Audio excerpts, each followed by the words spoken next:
السلام علیکم، کیسے ہیں آپ سب؟ امید کرتی ہوں آپ سب ٹھیک ہوں گے۔ ناول نیم جنونیت، رائٹر نیم سمینا جنت، قسط نمبر 5، ہادی نور اسپیشل ایپیسوڈ۔ مومنہ اور کاشف نے ایک پلان بنایا جس کے مطابق کاشف ہادی کے پاس گیا اور مومنہ نور کے پاس۔ ہادی یار تو کب اس کو پرپوز کرے گا؟ کاشف نے ہادی سے کہا۔ یار مجھے ڈر لگتا ہے وہ مجھ سے کہیں دور نہ ہو جائے۔ نور تم ہادی کو چاہتی ہو نا؟ تو اسے ایک موقع تو دو، مومنہ نے نور سے کہا۔ اتنی ہمت تو ہے نہیں اس میں کہ آ کر مجھے پرپوز کر سکے۔ میں کیا اس لڑکے سے امید رکھوں؟ اب میں تو اسے جا کر پرپوز نہ کر سکتی۔ نور نے تلخ لہجے میں کہا۔ ہادی یار جب پیار کیا تو ڈرنا کیا؟ کاشف نے سمجھایا۔ نور دیکھو کاشف، اور میری انگیجمنٹ ہے نیکسٹ منتھ کے فرسٹ ویک میں، تم ضرور آؤ گی؟ مومنہ نے نور کو فورس کیا۔ وہاں تو ہادی بھی ہوگا نا؟ نور نے پوچھا۔ ہاں، مومنہ نے مختصر سا جواب دیا۔ تو پھر میں وہاں کیسے؟ نور کچھ کہنا چاہتی تھی کہ مومنہ نے بات کاٹی۔ میں وہ کچھ نہیں، بس تم آؤ گی Hadi? I have an idea, Kashif نے کہا۔ بول یار، ہادی نے مختصر جواب دیا۔ فون دے اپنا۔ کیا؟ کیوں؟ فون دے اپنا۔ ہادی نے فون نکال کے دیا۔ کاشف نے مومنہ کا نمبر ڈائل کیا۔ ہاں مومنہ، یہ ذرا نور سے کہو ہادی نے کچھ بات کرنی ہے اسے۔ تو پاگل ہو گیا ہے ہادی؟ زور سے چیخا نور۔ یہ تمہارے لیے کال۔ مومنہ نے فون نور کو دیا۔ میرے لیے؟ نور چونکی۔ ہاں، مومنہ نے بتایا۔ ہادی نور کال پہ ہے، اسے کہہ کیا ہم مل سکتے ہیں؟ کاشف نے ہادی کو فون دیتے ہوئے کہا۔ جلدی بول اسے، پہلے نور فون کاٹے۔ ہیلو نور؟ ہادی بامشکل بولا۔ جی کون؟ نور نے پوچھا۔ نور کیا ہم کل مل سکتے ہیں کہیں اکیلے؟ ہادی نے پوچھا۔ نور پریشانی میں کہنے لگی۔ اکیلے کے؟ کہاں؟ نور نے اڑتے ہوئے پوچھا۔ ہادی نے کاشف کی طرف دیکھا۔ اس سے کہہ ہاں اکیلے۔ کاشف کے بتانے پہ نور کو ہادی نے بتایا۔ نور نے مومنہ کی طرف دیکھا جو اسے ہاں کہنے کی اشارہ کر رہی تھی۔ نور نے ہاں کہہ کر فون کاٹ دیا۔ مومنہ نے نور کو گلے لگا لیا۔ مبارک ہو، ہادی نے ہمت کر کے تم سے بات کر لی ہے تو اب پرپوز بھی کر دے گا۔ نور ہلکا سا مسکرائی، پر وہ بہت خوش تھی۔ کاشی یار اس نے ہاں کر دی ہے، مجھے یقین نہیں ہو رہا یار۔ ہادی خوشی سے پاگل ہو رہا تھا۔ یہ صرف تیرا ڈر ہے ہادی جو تجھے آگے نہیں بڑھنے دیتا۔ بس اب کوئی گڑبڑ نہ کرنا۔ کاشف نے بھی ہادی کو گلے لگایا۔ Flash back. پورا سٹاف جانتا تھا کہ مروہ اسد کی دیوانی ہے اور اس کے لیے اپنی جان بھی دے سکتی ہے، جبکہ اسد اس کے لیے کوئی فیلنگز نہیں رکھتا تھا سوائے اس کے کہ وہ امریکہ میں جب سے سیٹل ہوا تھا دونوں ایک ساتھ ہی کمپنی میں کام کر رہے تھے۔ اسد کے لیے مروہ صرف ایک اچھی دوست اور ایک اچھی کلیگ تھی، جبکہ مروہ کے لیے اس کا سب کچھ صرف اسد تھا۔ مروہ اکیلی رہتی تھی، اس کی کوئی فیملی نہیں تھی۔ مروہ نے ڈور ناک کیا۔ یس کم ان، اسد نے کہا تو مروہ داخل ہوئی۔ تم یہاں کیا کر رہی ہو؟ اسد چونکا۔ سر مجھے جاب چاہیے۔ Sir I am very hard working. Sir میں آپ کو شکایت کا موقع نہیں دوں گی۔ مروہ انجان بنے یہ سب کہہ رہی تھی۔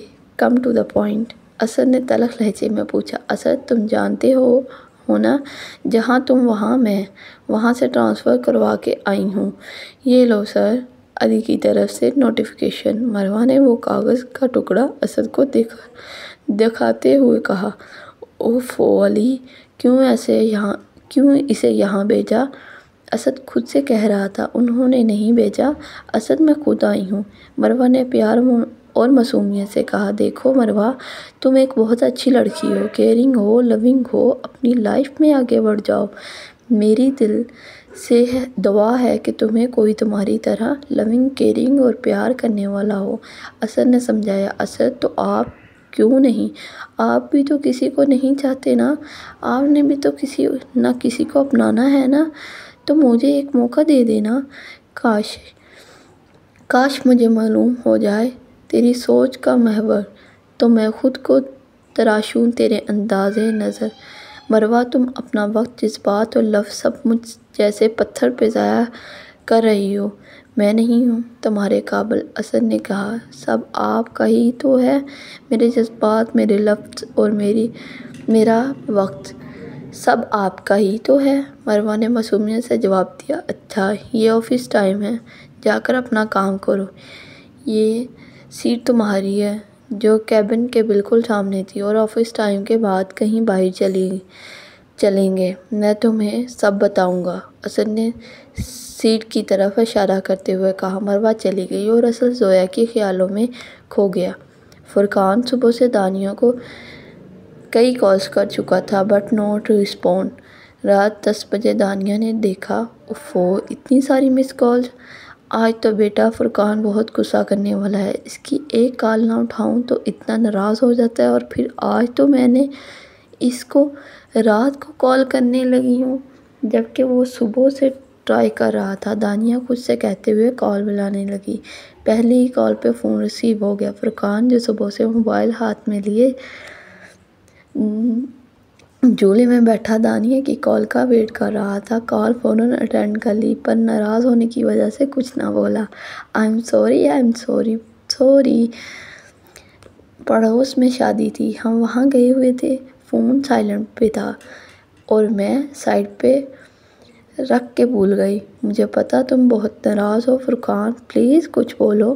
دانیہ کافی دیر بولنے پہ بھی کچھ نہ، فرقان کے کہنے پہ پریشان ہوئی۔ فرقان جو بہت غصے میں تھا اور ناراض بھی، اچانک زور کا قہقہ لگانے لگا، آپ ہنس رہے ہیں اور یہاں میں اتنی پریشان ہوں۔ دانیہ ناراض ہوتے ہوئے معصومیت سے کہنے لگی، میری پیاری گڑیا کون تم سے اتنی دیر تک ناراض رہ سکتا ہے؟ میں ناراض نہیں ہوں، پر غصہ ضرور تھا، اب وہ بھی نہیں ہوں۔ تم اتنا بولتی ہو، مجھے آج پتا چلا جب میں نے تمہیں بولنے کا موقع دیا۔ ہا ہا ہا، فرقان ہنسا، ہی ہی ہی۔ اب اگر مذاق اڑا لیا تو کوئی اور بات کریں؟ دانیہ نے پوچھا۔ ہاں، میں نے ایک اہم بات بتانی تھی، فرقان نے کہا۔ بتائیے، دانیہ نے پوچھا۔ میں نے امی ابو سے بات کر لی ہے، وہ مان گئے ہیں اور نیکسٹ ویک آئیں گے تمہارے گھر۔ فرقان نے بتایا، تیرا میرا ساتھ ہو، تاروں کی بارات ہو، دونوں کو نہ بھولے، کوئی ایسی ملاقات ہو سچی۔ آنٹی آئیں گی؟ دانیہ کی خوشی اس کے لفظوں سے جھک رہی تھی۔ اسد اور مروہ کام ختم کر چکے تھے۔ اسد مروہ کو لے کر ایک کافی شاپ پہ گیا۔ آج آپ کو جو کہنا ہے آپ کہیں، میں سنوں گی، میں سننا چاہتی ہوں، مروہ نے کہا۔ اسد، مجھے بے چینی ہو رہی ہے، بتائیں بھی، مروہ نے بے چین ہوتے ہوئے کہا۔ مروہ، اسد نے کہتے ہوئے آنکھیں جھکا لیں، میں محبت کر چکا ہوں، میں اپنے حصے کی محبت کر چکا ہوں، اور اس کے بعد کسی اور کو چاہنے، کسی کو اپنانے کی ہمت نہیں ہے، اسد نے بتایا۔ مروہ کی آنکھوں سے ایک موتی جھلکا اور اس نے پوچھا، کون ہے وہ خوش نصیب جسے آپ نے چاہا؟ خوش نصیب؟ ہاں ہاں، ارے میں تو بد نصیب ہوں جو اس کا ساتھ میری قسمت میں نہ تھا۔ وہ شخص جس کے وہ نکاح میں ہے، کیا وہ شادی شدہ ہے؟ مروہ نے پوچھا۔ اسد نے مختصر جواب دیا۔ ہم سب کب، کہاں، کیسے ہوا؟ مروہ نے روتے ہوئے پوچھا شروع کیا، اور مروہ بس سنتی ہی رہ گئی۔ نور آج بہت خوش تھی۔ صبح اٹھتے ہی وہ باتھ روم کی جانب فریش ہونے کے لیے بڑھی اور بلیک کلر کی شرٹ پہنے، ٹراؤزر پہنے، گولڈن رنگ کا دوپٹہ لیے باہر آئی اور لائٹ سا میک اپ کیے، گولڈن ٹاپس پہنے، پیروں میں چھوٹی ہیل پہنے بہت ہی خوبصورت اور معصوم لگ رہی تھی۔ بالوں کو فرنچ چٹیوں میں قید کیے وہ کالج کے لیے نکلی، جبکہ آج تو وہ ہادی کے لیے تیار ہوئی تھی اور ہادی سے ملنے کے لیے بہت بےتاب تھی۔ ماشاء اللہ نور، کتنی اچھی لگ رہی ہو، مومنہ نے دیکھتے ہوئے کہا۔ آؤ نور، تم سے بات کرنی ہے۔ مومنہ نور کو ایک طرف لے گئی اور بتانے لگی، نور، ہادی نے بہت محنت کی ہے، اب تمہیں اس کا ساتھ دینا ہوگا۔ کیا مطلب؟ نور نے نہ سمجھتے ہوئے پوچھا۔ تمہیں آج کا دن ہادی کے ساتھ گزارنا ہوگا، وہ تمہارا ویٹ کر رہا ہے، مومنہ نے بتایا۔ کہاں؟ نور نے سوال کیا۔ چلو میرے ساتھ، مومنہ نے کہا۔ نور کا ہاتھ تھامے وہ اسے ایک کار کے پاس لے گئی۔ آؤ نور، ہادی نے کہا اور دروازہ کھولا۔ وہ میں اکیلی، نور بول رہی تھی کہ ہادی نے اس کا ہاتھ پکڑا اور گاڑی میں بیٹھا لیا اور گاڑی سٹارٹ کی۔ ہادی نور کو دیکھنے میں مصروف تھا۔ بلا کی خوبصورت لگ رہی ہو، ہادی نے محبت بھری نظروں سے کہا۔ نور نے شرما کے آنکھیں جھکا لی۔ ایک سنسان جگہ پہ جا کر ہادی نے گاڑی روک دی۔ ہادی، یہ اب کہاں آ کر رکے ہیں؟ دیکھیں تو صحیح کتنی سنسان جگہ ہے، نور نے گھبراتے ہوئے پوچھا۔ ہادی گاڑی سے اترا اور نور کی سائیڈ سے دروازہ کھول کے ہاتھ دیا نور کو۔ نور نے ڈرتے ڈرتے ہادی کا ہاتھ تھاما اور باہر آئی۔ ہادی نور کو لے کر آگے بڑھ رہا تھا، جس سے تاریکی اور نور کا خوف بڑھتا ہی جا رہا تھا۔ ہادی، اسے بس آگے نہیں جاؤں گی مجھے بہت ڈر لگ رہا ہے۔ نور نے قدم روک لیے اور ہادی کا ہاتھ مضبوطی سے تھامے ہوئے کہا، نور میں ہوں نا، ڈرو مت، بس تھوڑا سا اور آگے۔ ہادی نے نور کے ہاتھ پہ ہاتھ رکھتے ہوئے کہا، جس سے نور کو کچھ حوصلہ ملا اور وہ ہادی کا ہاتھ مضبوطی سے تھامے ہادی کے پیچھے چلتی رہی۔ تھوڑی آگے جا کر ہادی کا ہاتھ چھوڑا گیا۔ نور گھبرائی، ہادی کہاں ہو تم؟ نور چلانے لگی۔ اچانک لائٹس آن ہوئی اور سامنے گلابوں سے سجا ایک دل بنایا ہوا تھا اور ایک سائیڈ پہ ایک ٹیبل پڑا تھا جس کو گلابوں سے سجایا گیا تھا۔ چاروں طرف سے ایریا کو بہت خوبصورتی سے سجایا گیا تھا اور ہر طرف لائٹس بہت خوبصورتی سے ایریا کو اپنی روشن کی لپیٹ میں لے رہی تھی۔ نور کے ہونٹوں پہ مسکراہٹ آئی اور وہ آگے بڑھ کے گلاب سے سجے دل کو چھونے ہی لگی کہ لائٹس آف ہو گئی اور اس دل میں لائٹس آن ہوئی جن میں لکھا تھا آئی لو یو نور۔ نور کو جیسے اپنی آنکھوں پہ یقین ہی نہیں ہو رہا تھا۔ نور اپنے گالوں پہ ہاتھ رکھے بس دیکھتی ہی رہ گئی کہ دوبارہ سے لائٹس آن ہوئی، پر ان لائٹس میں بھی نور آئی لو یو لکھا دکھائی دے رہا تھا۔ ترستی نظروں نے ہر پل تیرا دیدار مانگا، جیسے آسمان نے ہر رات چاند مانگا، اور جل گیا سارا زمانہ ہم سے دعا میں جب میں نے خدا سے تیرا نام مانگا۔ ہادی ہاتھ میں گلاب کا پھول لیے گھٹنوں کے بل نور کے سامنے بیٹھا اور نور کی جانب پھول کرتے ہوئے بولا، I love you Noor, I love you so much, I can't live without you. Noor نے مسکراتے ہوئے پھول پکڑا۔ تھینک یو ہادی۔ ہادی نے ہاتھ میں رنگ لیے نور کے سامنے ہاتھ بڑھایا۔ آئی love you Noor, will you میری می؟ نور کو اپنی آنکھوں اور قسمت دونوں پہ یقین نہیں آ رہا تھا۔ نور نے مسکراتے ہوئے اس بات میں سر ہلا دیا اور ہادی نور کو انگوٹھی پہنانے لگا کہ نور نے انگوٹھی پکڑ کر ہادی کو I love you too Hadi, I love you so much Noor نے کہا اور ہادی نے نور کو سینے سے لگا لیا۔ ہم تو محبت کے نام سے بھی انجان تھے، کسی شخص کی چاہت نے ہمیں پاگل بنا دیا، نور نے کہا۔ تو پھر انگوٹھی کیوں نہیں پہنی؟ ہادی نے شرارت سے کہا۔ انگوٹھی کا مطلب انگیجمنٹ، اور انگیجمنٹ تب ہوگی جب آپ میرے گھر میرا رشتہ لائیں گے۔ تو جانتا ہوں نور، ہادی نے کہا۔ تو پوچھا کیوں؟ نور نے پوچھا۔ تمہارے منہ سے سننے کے لیے کہ میں تمہارے گھر تمہارا ہاتھ مانگنے آؤں، ہادی نے شرارت سے کہا۔ ہادی، نور نے کہا اور ہادی کے سینے پہ ایک ہلکا سا تھپڑ مار کے اس کے سینے سے لگ گئی۔ ہادی نے بھی نور کو اپنی باہوں میں لے لیا۔ چلو کھانا کھاتے ہیں، ہادی نے کہا تو دونوں میز کی جانب بڑھے۔ ہادی نے چیئر آگے کرتے ہوئے نور کو بٹھایا اور نور کے سامنے بیٹھ کے نور کو دیکھنے لگا۔ ہادی، کھانا شروع کر دیں۔ ایسا کیا دیکھ رہے ہیں؟ نور نے پلیٹ آگے مروہ، یہی وجہ ہے کہ میں تمہیں نہیں اپنا سکتا، تم جانتی ہو محبت بس ایک بار کی جاتی ہے اور وہ میں کر چکا ہوں۔ اگر اب بھی میں تمہیں اپنا لوں تو تمہیں وہ حق نہیں دے سکوں گا جس کی تم حقدار ہو۔ مروہ پلیز، میں تمہارے قابل نہیں ہوں، تم اپنی زندگی میں آگے بڑھ جاؤ، مجھے میرے حال پہ چھوڑ دو۔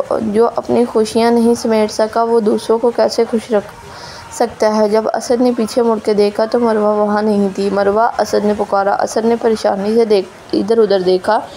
مروہ تیز سپیڈ میں گاڑی چلا رہی تھی، ایک کے بعد ایک آنسو اس کے رخسار پہ بہہ رہا تھا۔ مروہ کے ذہن میں اسد کی آخری کہے ہوئے جملے دہرا رہے تھے۔ اتنی تیز سپیڈ میں گاڑی چلاتے ہوئے اچانک سامنے سے ایک کار آئی اور مروہ کی کار اس کار سے ٹکرا گئی۔ مروہ اب ہاسپٹل میں ایڈمٹ تھی۔ اب اس پیشنٹ کے ساتھ کوئی نہیں ہے، نرس نے ڈاکٹر کو انگلش میں بتایا۔ اسد مسلسل مروہ کو کال کر رہا تھا، نہ جانے کیوں اسد بہت پریشان تھا مروہ کے لیے۔ اس کا فون دیکھو، ڈاکٹر نے کہا۔ نرس نے اس کا فون اٹھایا جس پہ 21 مس کال کا ایک نمبر سے آئی ہوئی تھی۔ 21 مس کالز کے بعد اسد کی کال ریسیو ہوئی۔ کہاں ہو مروہ؟ بندہ بتا کے ہی چلا جاتا ہے، یہ کیا طریقہ ہے؟ اسد غصے سے بول ہی جا رہا تھا۔ سوری سر، نرس نے بتایا کہ پیشنٹ کا ایکسیڈنٹ ہوا ہے، اس کے ساتھ کوئی نہیں ہے، اگر آپ انہیں جانتے ہیں تو جلدی سے آ جائیے۔ واٹ؟ اسد نے کہا اور فوراً مروہ کے پاس پہنچا۔ آپ پلیز یہاں سگنیچر کر دیں، نرس نے کہا۔ اسد نے سائن کیے اور مروہ کے ہوش میں آنے کا ویٹ کر رہا تھا کہ 1 گھنٹے بعد ڈاکٹر باہر آئے۔ How is the patient doctor? Asad نے فکر مندی سے پوچھا۔ دیکھیں، تیز سپیڈ کی وجہ سے ایکسیڈنٹ ہوا ہے اور ان کی حالت دیکھ کے لگتا ہے کہ یا تو یہ سوسائڈ کرنے کی کوشش کر رہی تھی یا کسی گہرے ڈپریشن میں تھی۔ ان کا خون کافی بہہ گیا ہے، آپ بلڈ ارینج کر دیں، ہم پوری کوشش کر رہے ہیں۔ کون سا بلڈ گروپ ہے ان کا ڈاکٹر؟ اسد نے پوچھا۔ او نیگیٹو، ڈاکٹر نے بتایا۔ اوکے ڈاکٹر صاحب، میں بلڈ گروپ دینے کے لیے تیار ہوں، اسد نے کہا۔ اوکے، آپ جا کے بلڈ نکلوائیں جلد سے جلد، ڈاکٹر نے کہا۔ اسد جلدی سے بلڈ نکلوانے گیا۔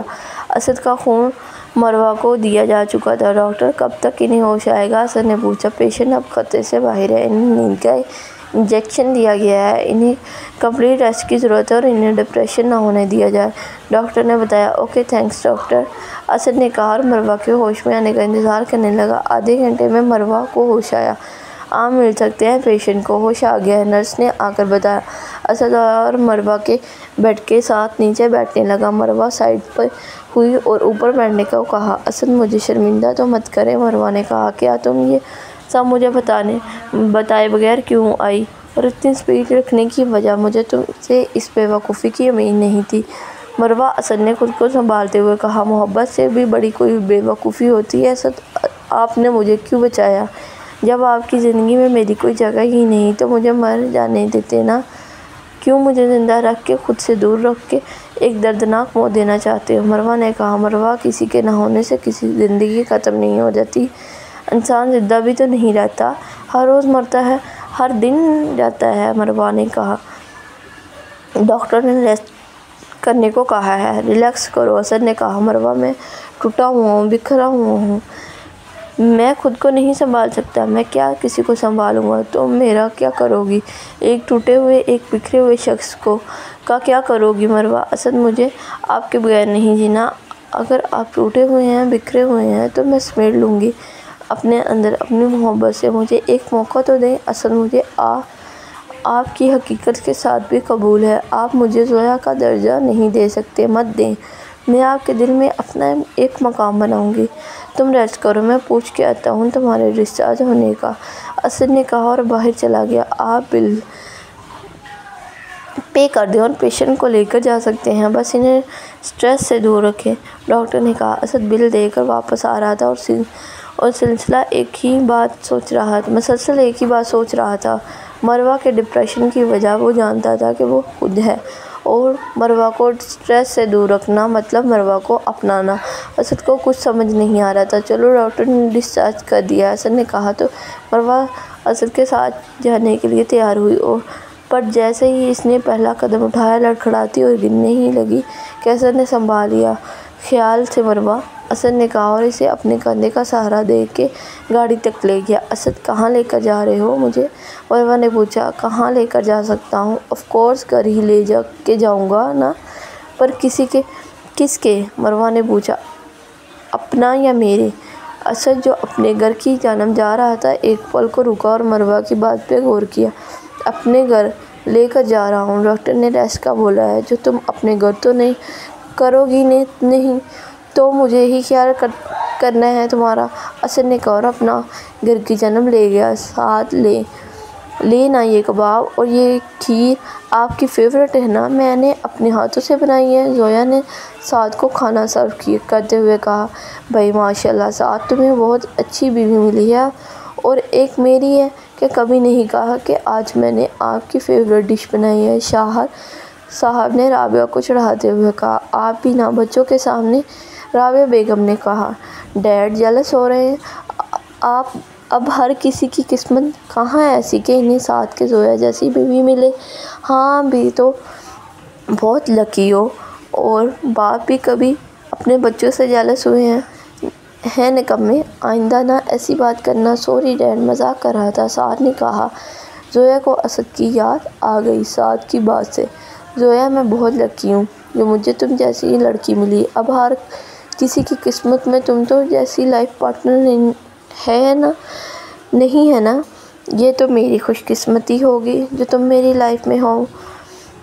اسد قسمت میں میرا اور تمہارا ساتھ نہیں تھا، پر کہتے ہیں نا کہ جو ہوتا ہے اچھے کے لیے ہوتا ہے۔ مجھے بہت اچھا لائف پارٹنر ملا ہے، مجھ سے بہت پیار کرتا ہے۔ امید کرتی ہوں تمہیں بھی کوئی ایسی چاہنے والی ملے جو تمہیں تمہارے دکھوں سمیت اپنی محبت میں سمیٹ لے۔ اسد میں بہت خوش ہوں اور تمہارے لیے دعا گو ہوں کہ تم جہاں بھی ہو خوش ہو۔ زویا نے دل میں اسد کے لیے دعا کی۔ زویا کہاں کھو گئی بیٹا؟ رابعہ نے پوچھا۔ کچھ نہیں دائی، بس میں وہ بیٹھو کھانا کھاؤ۔ سعد نے اس کا ہاتھ پکڑ کے چیئر پہ بٹھایا اور کہا، فرزانہ بھائی آج تو ہم کچھ مانگنے آئے ہیں اور ہمیں نہ نہیں سننی۔ سکینہ نے اپنے بہن سے کہا، جی آپا آپ مانگیں، ایسا کیا چاہیے آپ کو جو آپ اتنے دعوے کے ساتھ مانگ رہی ہیں؟ آج بھائی ہم دانیہ کا ہاتھ مانگنے آئے ہیں، ہمیں اپنی بچی دے دو۔ نویر صاحب نے کہا، جی آپ کی خواہش سر آنکھوں پر مجھے اپنی دانیہ کی رضامندی بھی لینی ہے۔ اقبال صاحب دانیہ کے بابا نے کہا، جی آپ اپنی تسلی کے لیے پوچھ لیں، پر ہم یہاں بچوں کی خوشی کے لیے ہی آئے ہیں۔ سکینہ نے بتایا۔ مطلب؟ فرزانہ نے پوچھا۔ مطلب بچے ایک دوسرے کو پسند کرتے ہیں، نویر صاحب نے بتایا۔ او بھائی پھر تو مبارک ہوں، دانیہ کو میں لے کر آتی ہوں، فرزانہ کہتی چلی گئی۔ اور مٹھائی بھی لیتی آنا، اقبال نے کہا۔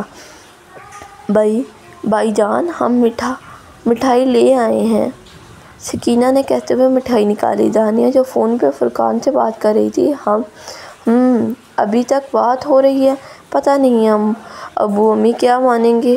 دانیہ نے گھبراتے ہوئے پوچھا۔ مانیں گے کیوں نہیں؟ فرقان نے کہا۔ آپ اتنے یقین سے کیسے کہہ سکتے ہیں؟ دانیہ نے پوچھا۔ فرقان نویر عباس کو کوئی نہ کر ہی نہیں سکتا، فرقان نے اتراتے ہوئے کہا۔ اچھا جی، دانیہ نے کہا۔ فرزانہ جو دانیہ کو لینے آئی تھی پر اسے بات کرتا دیکھ کے دروازے کے پیچھے چھپ گئی تھی، سامنے آئی۔ ہاں ہو گئی ہے ماما آپ؟ دانیہ دیکھ کے ڈر گئی۔ آپ ڈرنے کی کوئی ضرورت نہیں، اب تم فرقان کی ہو چکی ہو، فرزانہ نے کہا اور دانیہ امی کے گلے لگ گئی۔ فرقان نے سب سن لیا تھا، مسکرایا اور فون کاٹ دیا۔ سکینہ نے دانیہ کو بہت سارا پیار دیا اور نویر نے بھی۔ سکینہ نے سب کو مٹھائی کھلائی اور سب کے ساتھ بہت خوش تھے۔ زویا جب صبح اٹھی تو خود کو سعد کی باہوں میں پا کر مسکرائی، پھر دھیرے سے اس کے بازو کو پیچھے کرتی اٹھنے لگی کہ سعد نے اس کا ہاتھ پکڑ لیا۔ آپ جاگ گئے؟ زویا نے پوچھا۔ تم دور جاؤ گی تو یہ سعد جگا ہی دیتا ہے، سعد نے کہا۔ کہاں جا رہی ہو اتنی صبح سعد؟ آپ پھر صبح شروع ہو گئے؟ پہلی بات تو یہ صبح کا وقت نہیں ہے، 6:30 بج رہے ہیں، اور دوسری بات مجھے نیچے جانا ہے، سب کے لیے بریک فاسٹ تیار کرنا ہے، زویا نے کہتے ہوئے اپنا ہاتھ چھڑانے کی کوشش کی۔ زویا یہ سب کام نوکروں کے ہیں اور وہ کر لیں گے، سعد نے کہا۔ آپ کو کس نے کہا کہ یہ کام نوکروں کے ہوتے ہیں؟ یہ کام گھر کی بہوؤں کے ہوتے ہیں۔ یہ کام گھر کی بہوؤں کے ہوتے ہیں، مجھے اپنی ذمہ داری نبھانے دیں۔ زویا یار ابھی ہماری شادی کو ٹائم ہی کتنا ہوا ہے جو تم یہ سب ذمہ داریاں سنبھالنے کی بات کر رہی ہو، سعد نے ناراض ہوتے ہوئے کہا۔ مسٹر سعد ہماری شادی کو 8 ماہ ہو چکے ہیں، لہٰذا بہتر ہوگا اب آپ مجھے نہ روکیں۔ اوکے میں بھی تمہاری ہیلپ کر دیتا ہوں، سعد نے فریش ہوتے ہوئے کہا۔ بالکل نہیں، آپ اپنا آفس سنبھالیں، زویا نے کہا اور جانے لگی کہ سعد نے اس کا ہاتھ پکڑ کر اسے اپنے قریب کر لیا۔ سنو آئی لو یو، سعد نے کہا۔ می ٹو، زویا نے شرارتی موڈ سے کہا۔ اٹس چیٹنگ، پورا کہو نا۔ اسد نے کہا، انداز بدل بدل کے چاہوں گا تمہیں، میرے عشق کی اکلوتی وارث ہو تم۔ زویا مسکرائی، میں جاؤں؟ مجھے دیر ہو رہی ہے۔ میں جا رہی ہوں۔ اور زویا نیچے کچن میں چلی گئی۔ نور، مومنہ، کاشف، ماریہ ایک ساتھ بیٹھے تھے کہ ہادی آیا، ہاتھ میں گلاب تھامے۔ گلاب کا پھول نور کی طرف بڑھاتے ہوئے بولا، ایک شعر عرض کرتا ہوں۔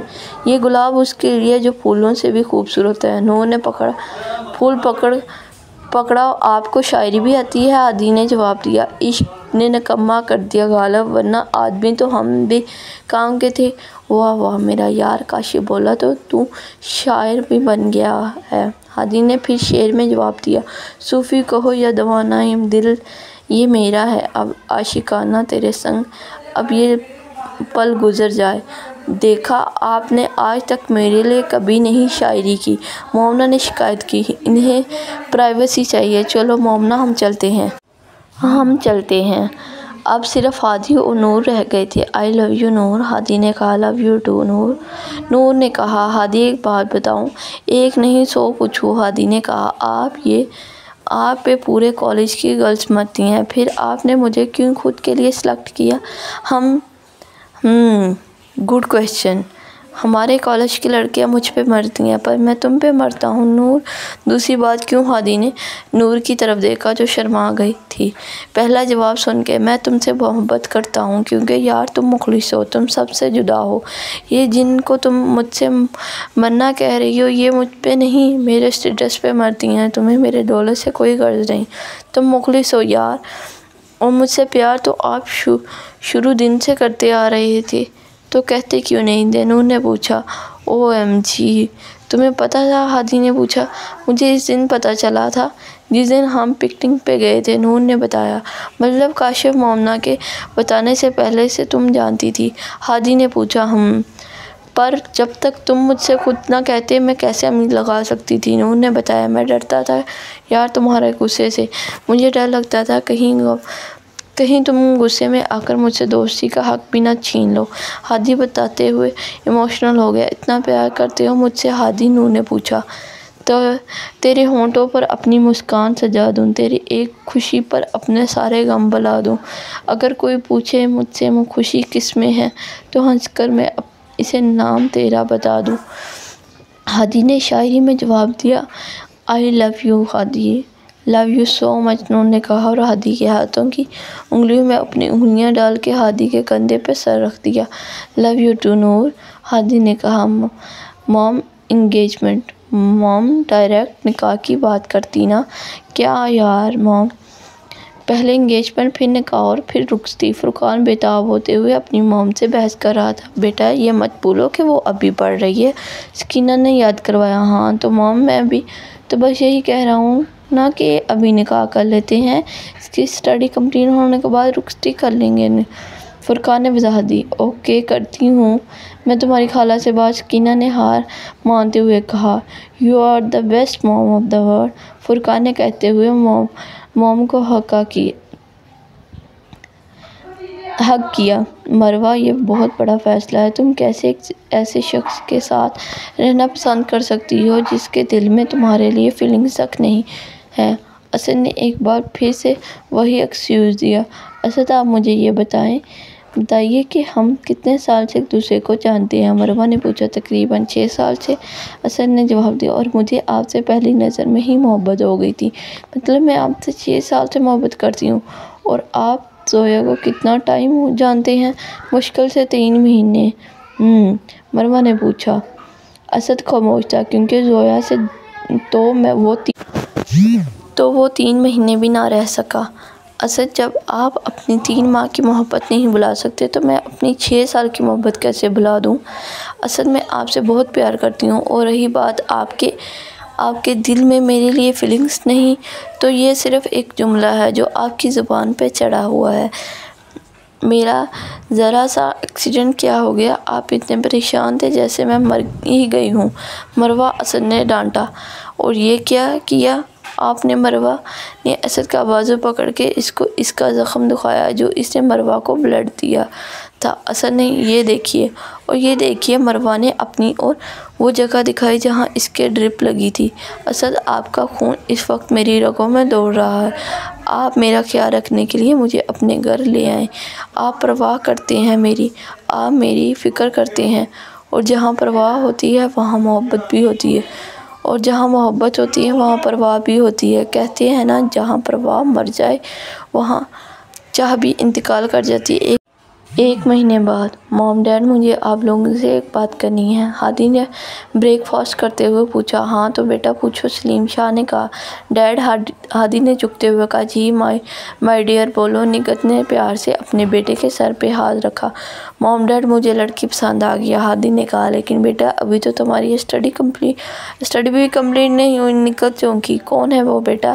ہمارے اسٹیٹس کی تو ہے نا؟ سلیم شاہ نے پوچھا۔ نہیں ڈیڈ، وہ میری کلاس فیلو ہے، بہت اچھی اور نیک گھرانے سے تعلق رکھتی ہے، بہت سادہ اور معصوم لڑکی ہے، ہادی نے بتایا۔ بیٹا، لیکن اس اسٹیج پہ اسٹیٹس بھی دیکھنا بہت ضروری ہے، نگہت نے کہا۔ تو کیسی لگی ایپیسوڈ ضرور بتائیے گا، لائک شیئر کمنٹ پلیز۔ آپ کی سپورٹ کی بہت زیادہ ضرورت ہے۔ Thank you so much.